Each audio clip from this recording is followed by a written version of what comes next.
इनमें से मैंने मोस्ट चीज़ें नहीं पढ़ी है, बस यही है। और ये ज्योग्राफी के नोट्स है।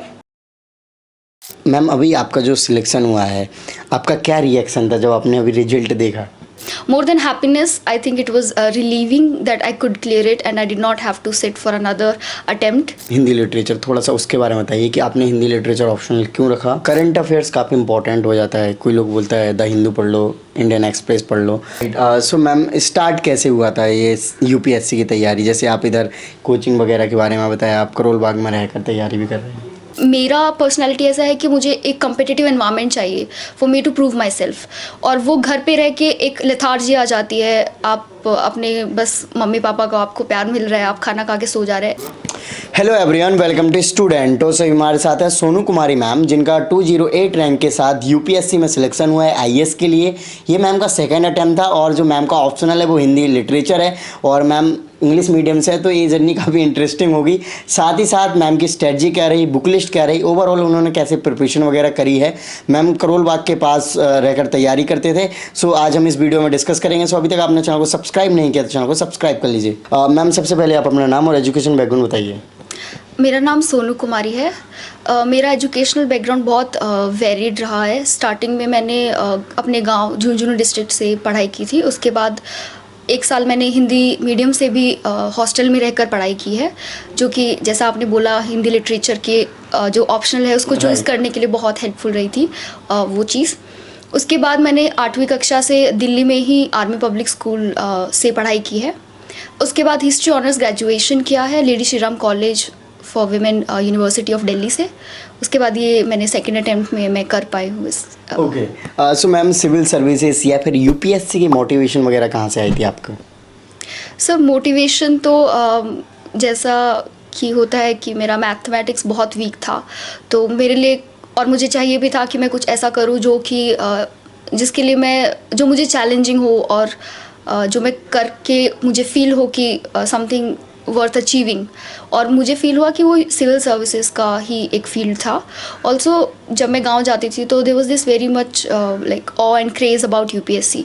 तो कलेक्टर वर्ड बहुत सुना था, तो उसके बारे में आई थिंक वैसे ही हो गया।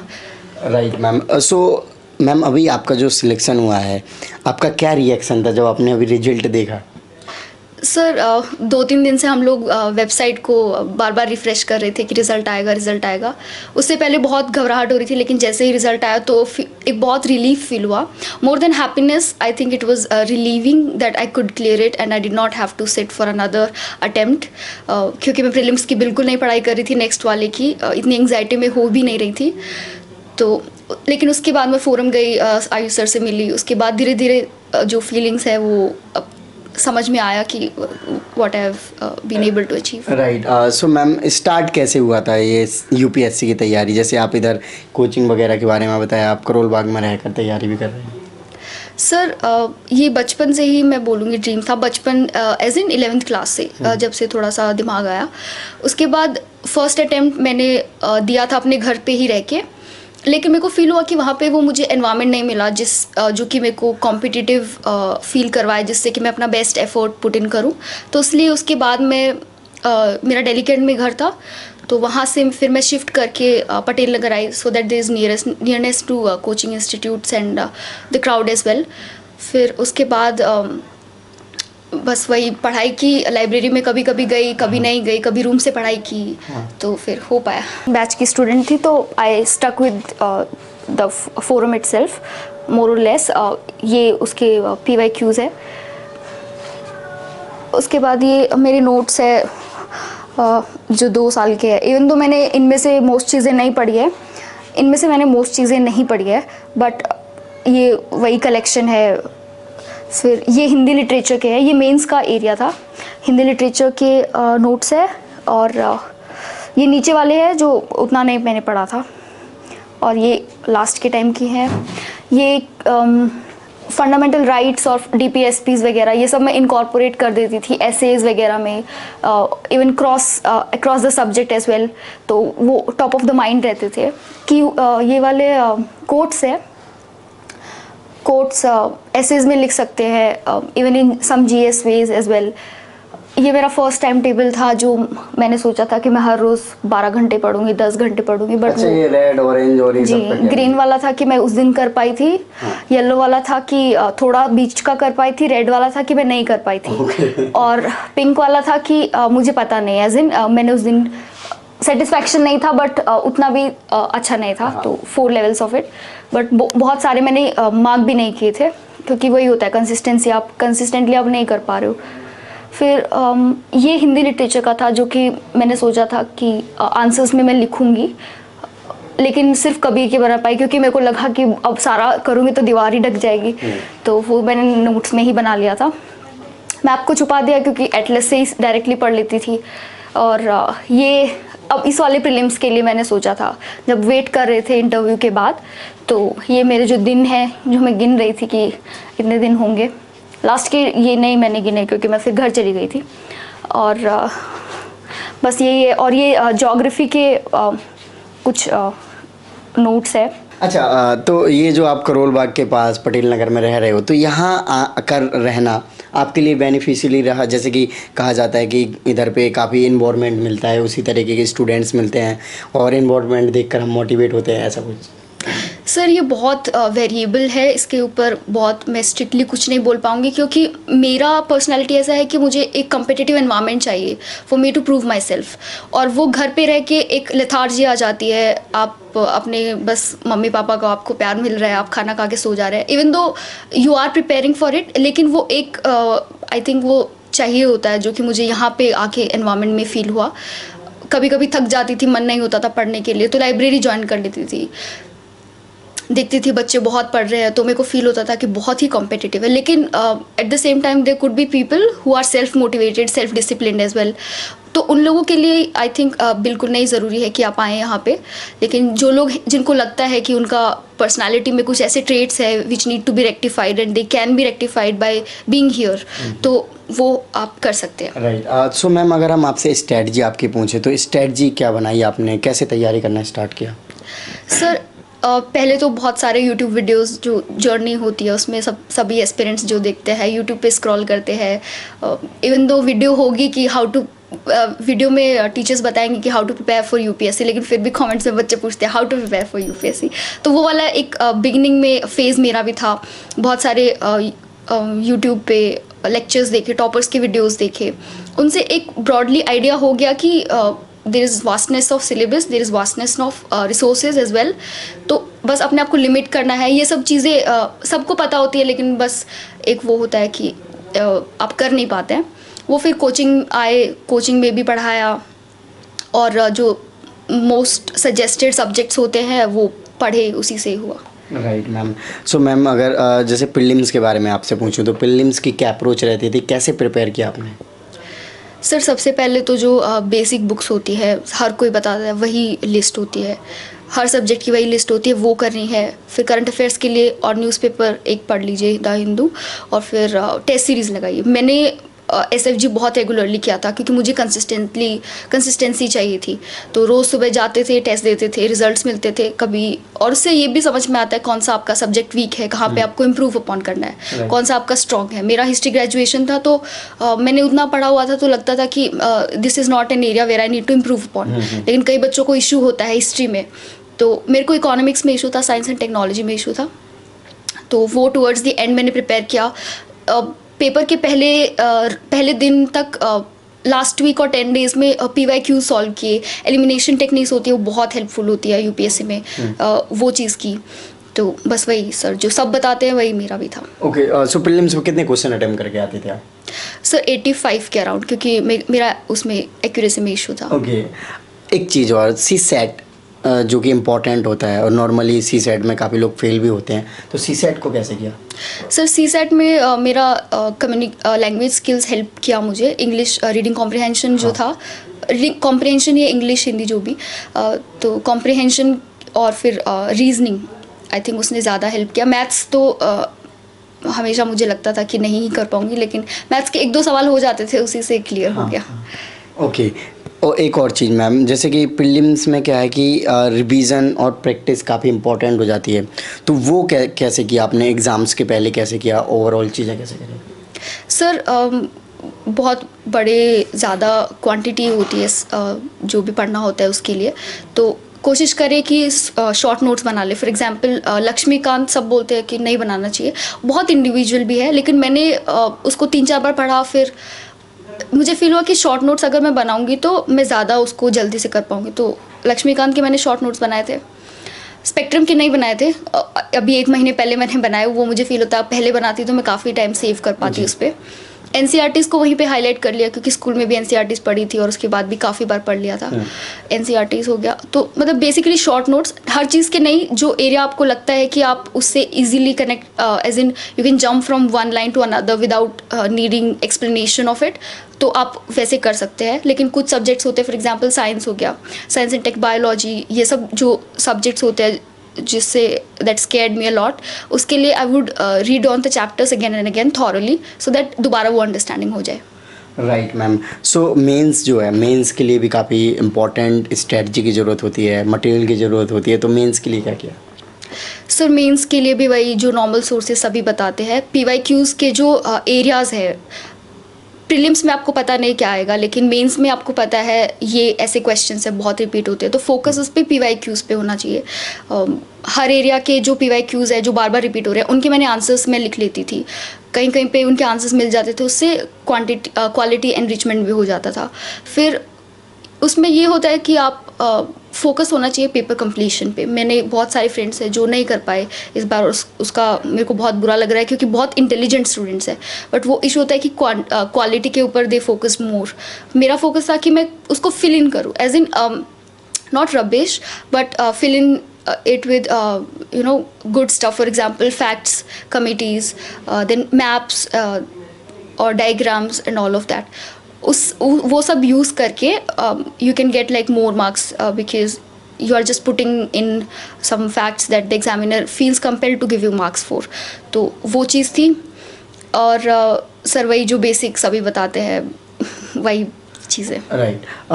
करंट अफेयर्स काफ़ी इंपॉर्टेंट हो जाता है। कोई लोग बोलता है द हिंदू पढ़ लो, इंडियन एक्सप्रेस पढ़ लो, इसमें काफ़ी कन्फ्यूजन रहती है। कई लोग बोलते हैं इन सबको मत पढ़ो, किसी कोचिंग का मटेरियल पढ़ लो, ऐसे करके। सर जो विजन IAS का मंथली मैगजीन होता है वो मैंने किया था, but I couldn't do it like regularly. तो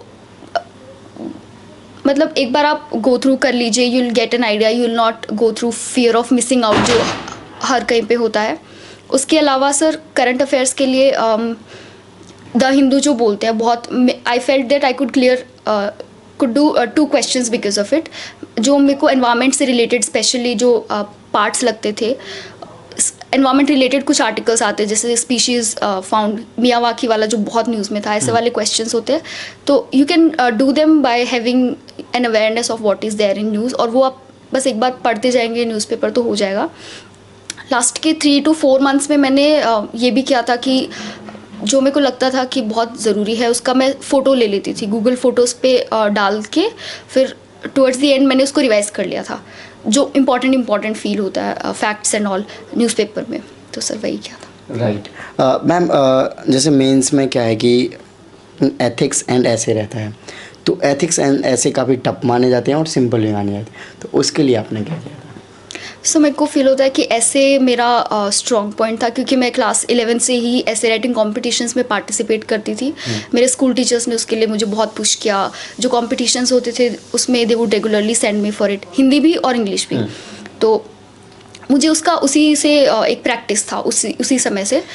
और उसके अलावा मैं डायरी भी लिखती थी, तो उससे एक राइटिंग स्किल्स जो होते हैं वो मैं कर पाई थी। ऐसे राइटिंग के लिए वो है। एथिक्स के लिए सर जो बुक्स लेक्सिकॉन हो गया, और उसके अलावा डायग्राम्स वगैरह जो मैंने टॉपर्स के नोट्स से उठाए थे। टुवर्ड्स द एंड आप कंटेंट एनरिचमेंट के लिए टॉपर्स के नोट्स जो अवेलेबल होते हैं टेलीग्राम ग्रुप्स पे, उस पे जाके बहुत अच्छा मटेरियल आपको मिलेगा। They have worked hard for it and it is like the top layer of the milk, वो क्रीम वाला जो लेयर होता है। तो we can do smart work और वो सब ऐड इन करके just sprinkle your copy with such nice things and I think the examiner will like it. Right. Okay ma'am, optional जो आपका है हिंदी लिटरेचर, थोड़ा सा उसके बारे में बताइए कि आपने हिंदी लिटरेचर ऑप्शनल क्यों रखा, और आप जब इंग्लिश में प्रिपेयर कर रहे हो तो फिर हिंदी के नोट्स पढ़ना थोड़ा सा ऑकवर्ड सा लगेगा मे बी, क्योंकि फिर आपको हिंदी की भी उतनी अच्छी ग्रामेटिकली शब्दों की नॉलेज होनी चाहिए जितनी इंग्लिश की है। जी सर। सर मेरा हिंदी से मुझे लैंग्वेज प्रभावित करती है, जैसे कि मेरे को बहुत उसका वो है, तो फिर क्लास 11 में भी मैं हिंदी लिया था इलेक्टिव, 11th एंड 12th में, even though it didn't account for my marks but I like reading Hindi. और क्लास 4th में मेरा हिंदी मीडियम ही था, तो मेरे को लगता है कि थोड़ा सा मेरा नाता था सब्जेक्ट से। फर्स्ट अटेम्प्ट में मैंने हिस्ट्री ऑप्शनल ही रखा था, लेकिन ये होता था कि मैं वो सिलेबस ही नहीं फिनिश कर पा रही थी क्योंकि बहुत ज़्यादा वास्ट था, और मेरे को फील होता था कि वही परफेक्शन में सभी कुछ बहुत अच्छा करना है, तो उस सेंस में वो कभी फिनिश नहीं हुआ। एंशंट को मैंने 3-4 बार उसके नोट्स बनाए, दोबारा, लेकिन फिर I met a group of friends जिनका हिंदी लिटरेचर ऑप्शनल था, और जब हम बात करते थे तो they saw that I could do well in the subject, और इसका जो सिलेबस मैंने देखा वो भी लाइक 20 और 30% ऑफ हिस्ट्री ऑप्शनल था, तो that was a motivating factor. उसके अलावा सर हिंदी पढ़ने में लोड नहीं लगता था, जब उन जीएस सब्जेक्ट से बोर होती थी तब मैं हिंदी पढ़ लेती थी। देयर आर नॉवेल्स, आपको नॉवेल्स पढ़नी होती है प्रेमचंद जी की, तो वो माइंड रिफ्रेश करती थी मेरा, तो ऑप्शनल मैंने वैसे ही पढ़ा, और 4-5 महीने में मैंने हिंदी लिटरेचर को किया। और अच्छा मैम, हिंदी लिटरेचर जो लोग लेते हैं तो मे बी उनको ये भी लगता है कि ये स्कोरिंग है, दूसरा ये सिलेबस भी कम है, जैसे आपने 4-5 महीने, कुछ लोग तो इससे और भी कम में कर लेते हैं जो नॉर्मली हिंदी बैकग्राउंड के होते हैं। जी सर, स्कोरिंग है, लेकिन मैंने कई लोगों से बात की है, I suggested it to them as well, but उनका वो होता है कि लैंग्वेज स्किल्स नहीं होते, वर्तनी आप शुद्ध नहीं लिखते हैं। मैंने मास्टर्स के स्टूडेंट्स भी आई फाउंड वर्तनी शुद्ध नहीं हो पाता है, तो वो आई थिंक एक बहुत लॉन्ग बैकग्राउंड होता है। अगर आप ऐसे है कि आप उस विषय में अपनी बहुत मजबूत पकड़ रखते हैं, तो आपको सोचना नहीं चाहिए कि वो स्कोरिंग है या नहीं। मैंने पहले हिस्ट्री ही लिया था क्योंकि मुझे कंफर्टेबल लगा। स्कोरिंग फॉर एग्जांपल मैथमेटिक्स है, फैक्चुअल है, आप सही कर दीजिए आपको नंबर मिल जाएंगे पूरे, लेकिन मैं नहीं कर सकती, वो हर कोई नहीं ले सकता। तो मुझे लगता है लैंग्वेज स्किल्स हिंदी लिटरेचर के लिए बहुत ज़रूरी है। ओके, जैसे कोचिंग करनी चाहिए नहीं करनी चाहिए, और आपने करी है तो क्या हेल्प हुआ है? सर मैंने फर्स्ट अटैम्प्ट में कोचिंग करी थी, जैसे CGP, MGP और SFG सेकेंड अटैम्प्ट में किया था। तो कोचिंग सर मैं जैसे CGP SFG क्या है मैंने? सर CGP फोरम IAS का है, तो वहाँ पे आप रेगुलरली जाते थे और पढ़ाते थे, और फिर आप टेस्ट देते थे हर वीक। तो मुझे लगता था ये स्कूलिंग टाइप सिस्टम है, और मैं उसमें एडजस्टेड थी। I was the kind of student who would listen to teachers, तो मुझे लगता था जो बोल रहे हैं सही बोल रहे हैं, मैं ठीक करके वो अपना लेती थी, तो मुझे लगता था मार्क्स आ जाएंगे। ऐसा रेबेल में नहीं थी, तो इसलिए मैंने जो सोचा कि मुझे गाइडेंस चाहिए, उसके लिए मैंने कोचिंग लिया था फर्स्ट अटेम्प्ट में। लेकिन फिर वो ऑनलाइन हो गया था, तो फिर ऑनलाइन में दोबारा मुझे घर पे ही पढ़ना पड़ा था, तो वो उतनी इफेक्टिव मेरे लिए नहीं हो पाई थी। लेकिन सेकेंड अटैम्प्ट में मैंने यहाँ पे शिफ्ट करके उसके बाद तो सिलेबस का भी आइडिया हो गया था क्या पढ़ना है क्या नहीं, क्योंकि पढ़ लिया था एक बार। तो उसके दोबारा कोचिंग नहीं की, बस एक बार फाउंडेशन कोर्स कर लिया था, ऑनलाइन किया था। इवन दो मैंने उसको उतनी इफेक्टिवली फॉलो नहीं किया था towards the end of it, क्योंकि बहुत माइंड में भी लेथार्जी आ जाती है, कितना पढ़ोगे आप उसको, ऑनलाइन में हो भी नहीं पाता है। तो वो चीज़ थी। और सेकंड बार में मैंने सेल्फ स्टडी ही किया था, एज इन बैठ के किताबों को पढ़ना होता है, या तो आप टीचर का फॉलो कीजिए या पढ़ना होता है, मतलब एज इन दोनों चीज़ें ब्लेंड करनी होती है, मिक्स करनी। टीचर से पढ़ेंगे तो भी आपको घर पे जाके पढ़ना ही होगा। और अगर आप ऐसे इतने स्मार्ट हैं, और बहुत लोग होते हैं स्मार्ट, मैं अपने आप को उनमें नहीं काउंट करती हूँ, लेकिन उन लोगों ने अपने through they understood things, figured out how to do and what to do. तो उन लोगों को अगर आप सेल्फ स्टडी से बहुत इफेक्टिवली कर पा रहे हैं, टेस्ट में मार्क्स अच्छे आ रहे हैं, तो आप बहुत इफेक्टिवली उसको यूटिलाइज कर सकते हैं। ट्रैवलिंग में आपको टाइम नहीं गंवाना पड़ेगा उन सब चीज़ों में। Right ma'am. अच्छा मैम, रिवीजन का क्या साइकिल होता था आपका? सर रिवीजन फर्स्ट अटेम्प्ट में पढ़ ही लिया था, तो सेकंड बार में बस जो भी पढ़ रहे थे वो हर चीज़ रिवीजन ही थी, तो उसी को टुवर्ड्स द एंड भी जो लक्ष्मीकांत होता है, स्पेक्ट्रम होता है, वही चीज़ें बार बार रिवाइज ही करते रहना है। एज इन एक बार पढ़ने के बाद दोबारा कुछ भी पढ़ोगे वो रिवीजन ही है, और आपको बार बार पढ़ना है, तो हर चीज़ फिर रिवीजन ही हो जाती है। टुवर्ड्स द एंड ये भी होता है कि आपको आइडिया भी हो जाता है, तो you go through those pages much quicker than the first और सेकेंड टाइम। तो बस वही रिवीजन का नॉर्मल पढ़ना है बैठ के किताब खोल के। Right. Okay ma'am, test series वगैरह जो आपने दी तो क्या लगता है कि टेस्ट सीरीज वगैरह और previous year questions paper UPSC में कितने हेल्पफुल है? सर प्रीवियस ईयर क्वेश्चंस के लिए मैं वाउच कर सकती हूँ, बहुत इंपॉर्टेंट है आपको। I think you can get an edge of, I wouldn't put a number, but बहुत ज़्यादा आपको एज मिल जाएगी यूपीएससी के PYQs करने में। फर्स्ट टाइम में मैंने PYQs उतने अच्छे से नहीं किए थे, तो सेकेंड टाइम पे मेरा पेपर था, मैं सुबह 7 बजे तक PYQs करी थी। मेरा टेस्ट सेंटर्स भी बहुत पास में था, इसलिए मैं कर पाई थी। तो PYQs बहुत ज़रूरी है। टेस्ट सीरीज़ ये होता है कि आप अपने आप को टेस्ट करते रहिए बेसिकली। कभी कभी होता है कि हमें आइडिया नहीं लग पाता है हम कितना पानी में है, कितना किनारे पे है, तो वो चीज़ आपको टेस्ट बताएगा। मैंने मेंस के लिए आई थिंक अभी मुझे नंबर नहीं याद आ रहा, कुछ गलत बोल दूँगी। हाँ। ओके, सो एवरेज कितने घंटे डेली पढ़ते थे और क्या शेड्यूलिंग बनाया करते थे आप मैम? सर मैं बहुत शेड्यूल्स बनाती थी। जैसा कि मैंने बोला, मेरा एक इशू था कंसिस्टेंसी। एक बार मैं पढ़ने बैठूंगी तो आई वुड फील लाइक आज ही मैं सभी कुछ कर दूंगी। आज मैं ये सब्जेक्ट 2 घंटे पढ़ लूँगी, वो 3 घंटे पढ़ लूँगी, करंट अफेयर्स भी हो जाएगा, न्यूज़पेपर भी हो जाएगा, सब कर दूँगी। लेकिन ऐसा कभी मेरे साथ नहीं हुआ, तो इसलिए मैं चार्ट बनाती थी कि अच्छा, स्टार्टिंग में जब मैं इस रूम में शिफ्ट हुई तो मैंने एक चार्ट बनाया कि मैं फर्स्ट उसमें जो भी मेरा टू डू लिस्ट है, क्या मैं उसको कवर कर पा रही हूँ। तो उसके लिए मैं एक, ये आप देख रहे हैं, ये मैंने किया था। हाँ। टुवर्ड्स पहले ग्रीन था, 2-3 दिन में कर पाई, उसके बाद हमेशा ये रेड ही रहा है। तो कभी नहीं हुआ है कि मैं इतने घंटे पढ़ी हूँ। लाइब्रेरी में भी मैं जाती थी, but I would get bored of the environment, so I would come back to my room after few months, और दोबारा वो चीज़, बस एक change of environment is what I think I needed. Some people do very well with consistency, और बस वही है। 6 घंटे, कभी 4 घंटे। There would be days when I wouldn't study at all. Right. जैसे कि 4 पेपर होते हैं, GS 1 2 3 4 5, सॉरी 4 पेपर होते हैं GS। तो मैम आपको क्या लगता है कि सबसे ज़्यादा स्कोर किस में आया होगा आपका? सर मैं essay और GS 1। GS 1 में जी। ओके, और ऑप्शनल? सर ऑप्शनल में भी आई थिंक। अच्छा, और जो इंटरव्यू आप देकर आए थे, तो इंटरव्यू का क्या लग रहा था? इंटरव्यू जब देकर आए थे आप कॉन्फिडेंट थे कि इस बार लिस्ट में नाम आएगा? साथ ही साथ इंटरव्यू में आपसे क्या पूछा गया था? सर इंटरव्यू से पहले ही मैं डर गई थी। इंटरव्यू का जो कोचिंग्स में जाना होता है, उसी प्रोसेस में मैं घबराई थी। लेकिन आई हैड सम फ्रेंड्स जिनके साथ मैं रेगुलरली प्रैक्टिस करती थी, तो वो सब हुआ। लेकिन कोचिंग्स में मुझे लगता है मुझे ज़्यादा डर लगा रादर देन यूपीएससी का जो एक्चुअल इंटरव्यू था। I was expecting to sweat a lot, लेकिन मैं अभी स्वेट कर रही हूँ, लेकिन यूपीएससी वाले में नहीं स्वेट किया, बिकॉज पता नहीं, माइंड आपको I think it makes you stand up and do your best. वो चीज़ मेरे साथ हो पाई। आई थिंक मैंने बहुत कुछ चीज़ें मैंने शायद गलत भी बोल दी। अभी लुकिंग बैक एट इट, हम अपने अंदर फॉल्ट्स ही फाइंड करते हैं, तो वो सब चीज़ें हुई, लेकिन ठीक ही था मुझे लग रहा है। अभी मार्क्स आएंगे तब पता चलेगा। Right ma'am. So ma'am, prelims जो आने वाला है अभी 2023 का, स्पेशली स्टूडेंट बहुत तैयारी कर रहे होंगे, जैसे आप भी करते थे पिछले टाइम। तो मैम अभी क्या करना चाहिए लास्ट मोमेंट में, और आप उनको क्या मैसेज देना चाहेंगे? सर अभी प्रीलिम्स आने ही वाला है, कुछ 28 को है, आज 23 है।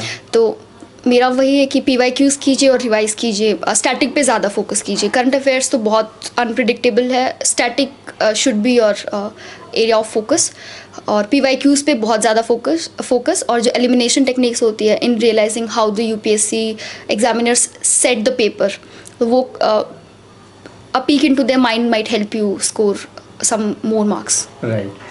Okay ma'am, so thank you so much ma'am for your lovely message. So friends, आपने देखा कि मैम ने डिटेल में अपनी जर्नी को शेयर किया। सो आई होप कि आपको वीडियो अच्छी लगी होगी। तो इस वीडियो को लाइक करें। अभी तक आपने चैनल को सब्सक्राइब नहीं किया तो चैनल को सब्सक्राइब कर लीजिए। जय हिंद।